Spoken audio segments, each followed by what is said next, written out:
Hey there, and welcome to the Windsor Star's News Cafe. I'm Dylan Kristy. And I'm Don McArthur, and it was a busy night for Windsor Police. Yeah, exactly. Early this morning, there were 7 search warrants executed across the city, and it really spanned across the entire city, as far east as Lausanne, all the way to St. Patrick's, I guess, I think was the furthest east. 6 people were arrested. There aren't many details available right now, but 6 people are in police custody, and this is the result of an 11-month drug investigation. Yeah, and I guess, as you say, you were on it early this morning, Dylan. 75 officers, OPP, in Windsor, including the K-9 unit, and as well as the TAC teams. They fanned out across the city. Hannah, St. Patrick's, Giles, Lausanne, Lewis, Charles, and Tarango Road. We're hoping for a police presser today with more details. Was it weed? Was it meth? Like, what was this stuff? Who knows? Like, the Windsor Police Drugs, Intelligence, Gun Surveillance Unit, the DIGS unit was there, along with the Provincial Anti-Violence Strategy. So those are some heavy hitters as far as police enforcement goes. I think right now they're just trying to coordinate between the 2 police forces, Windsor Police and OPP, who's going to give the presser. So hopefully we'll get more. Sometimes they do a little show and tell, so we should find out more later today. Exactly, and hopefully the big drug bust had nothing to do with the with that Coming Home music festival.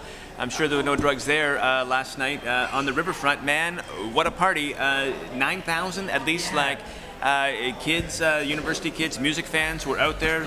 What a show. Exactly, yeah. 9,000 students, fans. Like you said, you didn't have to be going to the college or university this fall in order to go. It was packed. Organizer Ronaldo Agostino said it's the biggest show that the city's really ever put on, the biggest party, that's for sure.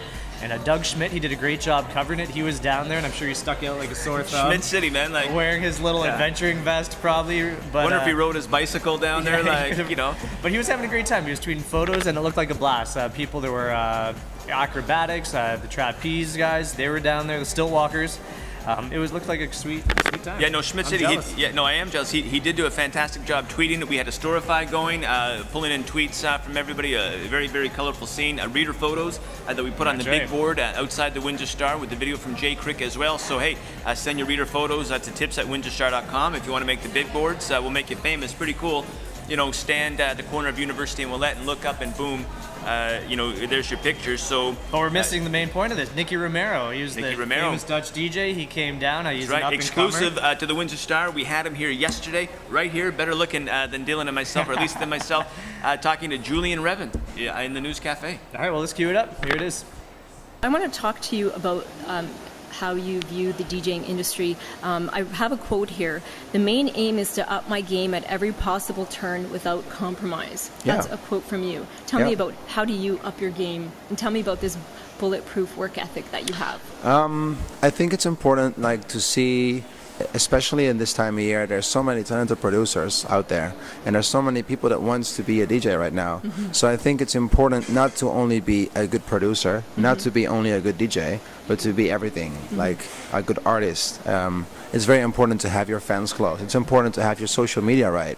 It's important to have this little extra that other artists don't have.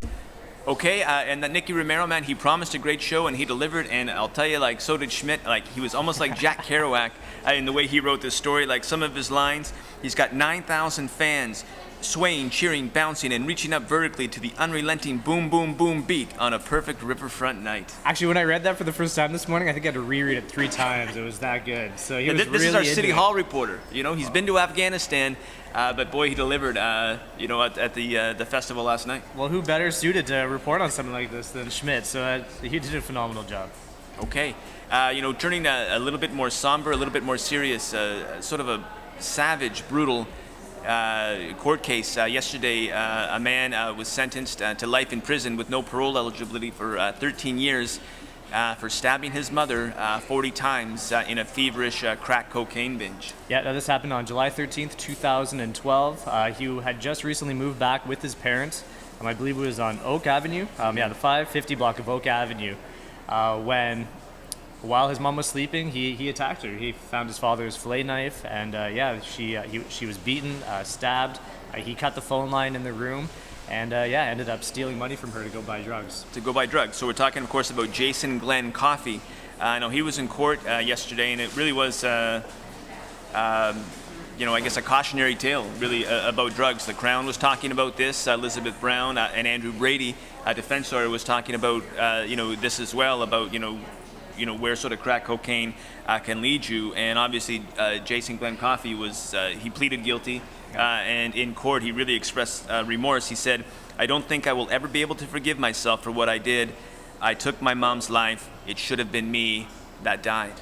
Yeah, absolutely. I guess the range they were looking for, eligibility of parole, ranged from 10 to 15 years. So was it 13 years? 13, yeah. Kind of falls right in the middle of all that. But of course, Florence Coffey, she worked downtown. I think she worked at the fish and chips place on That's right. University there. On University Avenue, yeah. So she was a prominent member of the community. I think she worked at the United Grill for quite a while, and that's what the assistant crown attorney said, that everyone knew her, everyone loved her. So it's a real tragedy. It's actually really torn the family apart as well. They haven't even talked to their son, the father and sister, since all this kind of happened. So we actually have two clips we're going to queue up right now. The first is defense lawyer Andrew Brady, and then the second is Elizabeth Brown. So here it is. He's always emotional when I see him. I don't think we can truly believe, unless we've been in his shoes, the reality and the sad, never-ending reality of having killed his mother. He loved her and she loved him. And that's something that's never going to change. And in some respects, I wonder how a person even gets up out of bed in the morning with that weight on his shoulders. There's no doubt he brought it upon himself. He brought pain and sorrow upon his family, but the fact of the matter is he has to live with that every day. And I think he acknowledged that in what he said to the judge, and he'll move forward.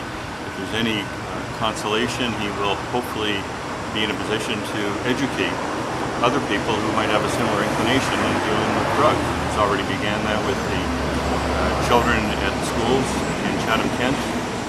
If this type of ultimate act doesn't send a message to people, then I don't know what will.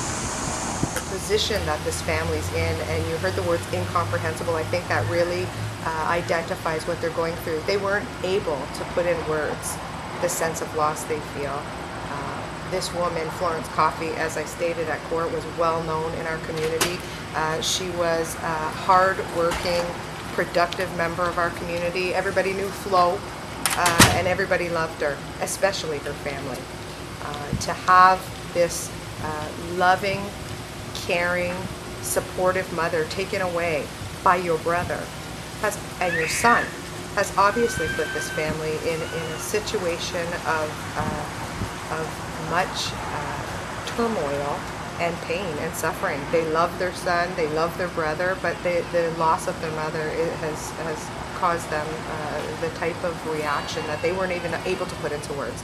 How do they put into words the loss? And how do they put how they feel about Jason? It was too difficult. I tried to tell the court exactly what they were feeling, but they weren't even able to really verbalize it to me. It's so deep.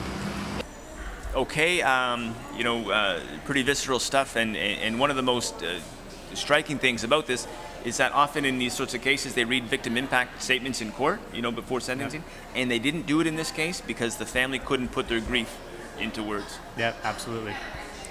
All right, well, we still have an update on that rogue developer in South Windsor here. He had 24 hours from Tuesday to actually start removing all the work that he had done. So there was the fence that he had put up, the culvert, the driveway that he threw in there.